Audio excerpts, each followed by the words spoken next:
حضرت عبداللہ بن عمر رضی اللہ تعالی عنہ جو ہے وہ روایت کرتے ہیں،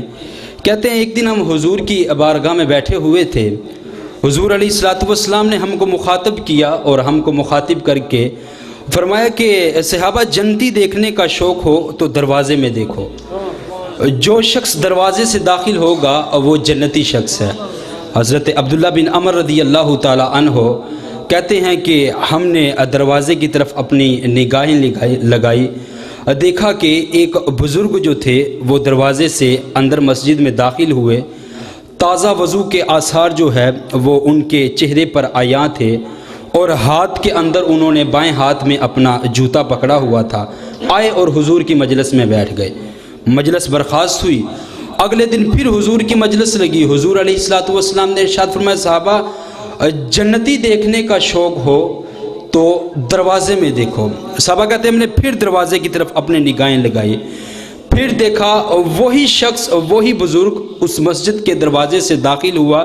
بائیں ہاتھ میں اس نے اپنا جوتا پکڑا ہوا ہے، اور اس کے وضو سے جو ہے وہ جو اس کے چہرے سے وضو کے آثار نمایاں تھے۔ وہ پھر آیا حضور کی مجلس میں بیٹھا، مجلس برخاست ہوئی، تیسرے دن پھر حضور نے یہی کہا۔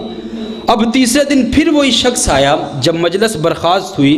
حضرت عبداللہ بن عمر رضی اللہ تعالی عنہ کہتے ہیں کہ میں ان بزرگوں کے پیچھے چل دیا اور ان کی بارگاہ میں عرض کی میرے والد سے کوئی لڑائی ہو گئی ہے، کوئی جھگڑا ہو گیا ہے، کوئی شکر رنجی ہو گئی ہے، تو میں 3 دن تک آپ کی بارگاہ میں رہنا چاہتا ہوں، 3 دن تک اگر آپ مجھے اپنے پاس رہنے کا جو ہے وہ اذن دے دیں تو آپ کی بڑی مہربانی ہوگی۔ بزرگ فرمانے لگے کہ ٹھیک ہے آ جاؤ۔ اب بزرگوں نے ان کے لیے چارپائی ڈالی، اپنی چارپائی ڈالی۔ حضرت عبداللہ بن عمر کہتے ہیں میں چارپائی پر لیٹا، اور ہوا کیا، میں نے آنکھیں بند کر لی اور بزرگوں کو یہ تاثر دیا کہ میں سو چکا ہوں، لیکن حقیقت میں میں جاگ رہا تھا۔ میں دیکھنا چاہتا تھا کہ یہ بزرگ ایسے کون سے اعمال کرتے ہیں۔ حضور نے 3 دن فرمایا کہ جنتی دیکھنے کا شوق ہو تو دروازے میں دیکھو، اور 3 دن یہی شخص آتا رہا، تو میں وہ اس کا عمل دیکھوں تاکہ وہ عمل جو ہے وہ اپنے اوپر لاگو کروں اور مجھے بھی جو ہے وہ جنت نصیب ہو۔ اب وہ کہتے ہیں میں نے تاثر دیا کہ میں سویا ہوا تھا، لیکن حقیقت کے اندر میں جاگ رہا تھا۔ ساری رات میں نے جو ہے معائنہ کیا، کوئی ایسی خاص ان کی عبادت میں نے نہیں دیکھی۔ ہاں جب وہ کروٹ بدلتے تھے تو وہ کروٹ بدلنے پر اللہ کا نام لیا کرتے تھے۔ اب اگلے دن صبح ہوئی، پھر شام ہوئی، تو میں نے سوچا کہ ہو سکتا ہے رات کو بزرگوں نے کسی وجہ سے جو ہے میں آیا تھا میری وجہ سے اپنی عبادت کو ترک کر دیا ہو، لیکن عبادت کرنے کا جس بندے کا معمول ہو وہ روزانہ جو ہے عبادت کو ترک نہیں کر سکتا۔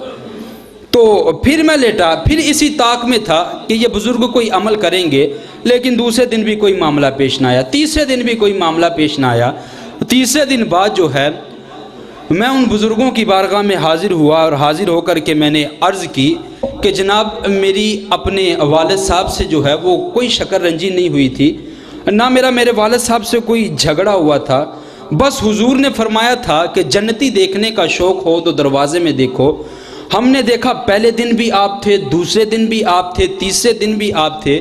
تو میں آپ کی خدمت میں حاضر ہوا کہ میں دیکھوں یہ ایسا کون سا عمل کرتے ہیں جس کی وجہ سے اللہ کے رسول نے 3 دن جنت کی بشارت دی اور تینوں دن یہی آتے رہے، تو میں آپ کا وہ عمل دیکھنا چاہتا تھا۔ تو بزرگ فرمانے لگے کہ بیٹا میرا کوئی خاص عمل تو کوئی نہیں ہے، لیکن ہاں میرا ایک ایسا عمل ہے، تم 3 راتیں رہے ہو، ساری زندگی بھی یہاں پر گزار دو تو تم اس کو دیکھ نہیں سکتے جب تک کہ میں تمہیں نہ بتاؤں۔ اور فرمانے لگے کہ چونکہ تم یہاں پر ایک مقصد کے لیے آئے تھے کہ مجھے کوئی چیز ملے، تو اس وجہ سے میں تم کو بتا دیتا ہوں کہ وہ میرا عمل کیا ہے۔ بزرگ حضرت عبداللہ بن عمر رضی اللہ تعالی عنہ کو مخاطب کرتے ہوئے ارشاد فرماتے ہیں کہ بیٹا